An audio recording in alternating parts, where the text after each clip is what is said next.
Agnipath scheme को लेकर बिहार में बवाल। आज तक के पत्रकार को दौड़ाया, बीजेपी ने नीतीश पर उठाए सवाल। नमस्कार, आप सभी का खबर 24 एक्सप्रेस में बहुत बहुत स्वागत है। जी हां, बिहार में पिछले 4 दिनों से बवाल ही बवाल है।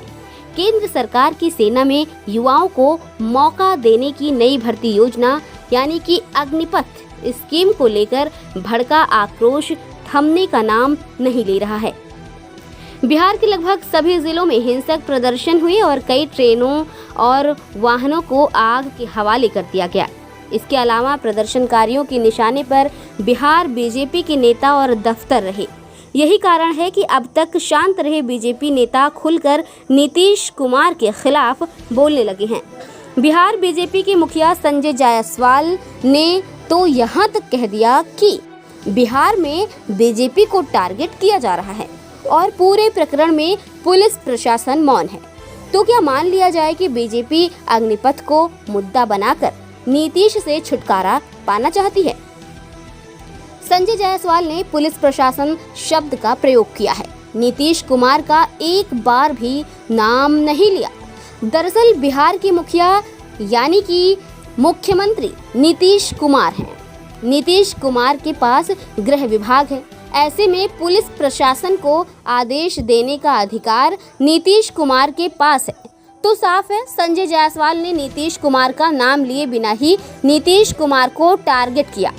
साफ साफ तो नहीं, लेकिन संकेत देकर ही बता दिया कि पिछले 4 दिन से बिहार में जो कुछ भी हो रहा है उसमें पुलिस प्रशासन का मौन सहमति है। जी हाँ, बिहार बीजेपी अध्यक्ष संजय जायसवाल ने कहा कि बिहार में सुनियोजित ढंग से केंद्र की श्रेष्ठ योजना को बदनाम करने का प्रयास किया जा रहा है। युवाओं को बरगलाया जा रहा है। अफवाह उड़ाया जा रहा है कि सेना में नौकरियों को कम किया जा रहा है। ये सब बिल्कुल झूठ है। जी हाँ, संजय जायसवाल ने कहा कि खास एजेंडे के तहत बिहार को तबाह करने की साजिश रची जा रही है। उन्होंने कहा कि बिहार में 4 दिनों से जारी हंगामे के दौरान प्रशासन की भूमिका अच्छी नहीं रही।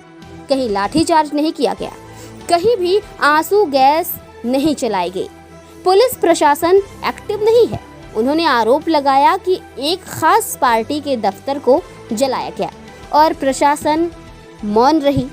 उन्होंने कहा कि मधेपुरा में बीजेपी कार्यालय को जलाया गया और 300 पुलिस कर्मी मूक दर्शक बनकर देखते रहे। इस तरह जो बिहार में हो रहा है वो पूरे देश में कहीं नहीं हो रहा। संजय जायसवाल के आरोप के बाद सवाल उठता है कि क्या उग्र प्रदर्शनकारियों पर बिहार सरकार नरम रवैया अपना रही है?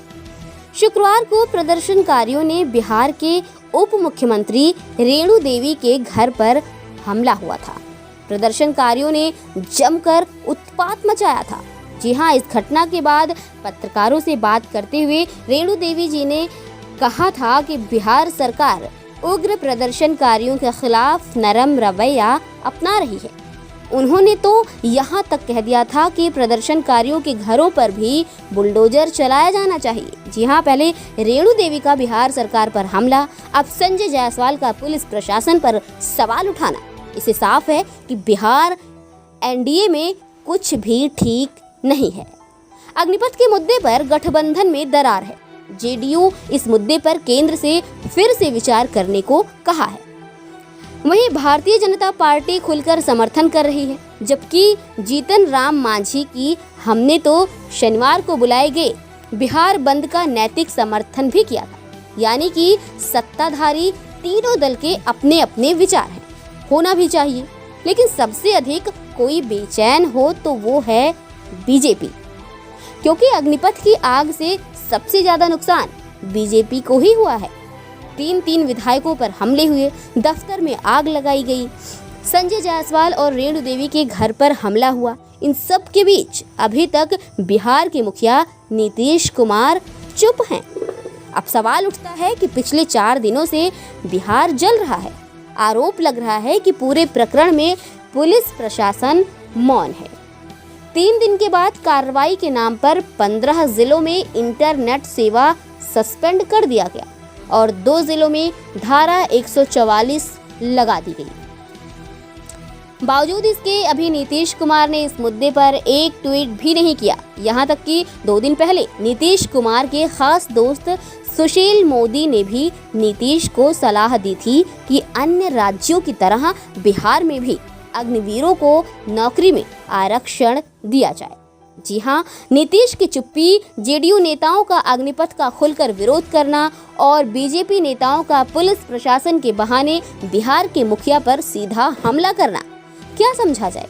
क्या बीजेपी अग्निपथ को मुद्दा बनाकर नीतीश कुमार से बिहार में छुटकारा पाना चाहती है, या फिर बीजेपी के नेता जनता के बीच ये संदेश देना चाहते हैं कि नीतीश कुमार में वो वाली बात अब नहीं रही जिसके लिए वे जाने जाते हैं?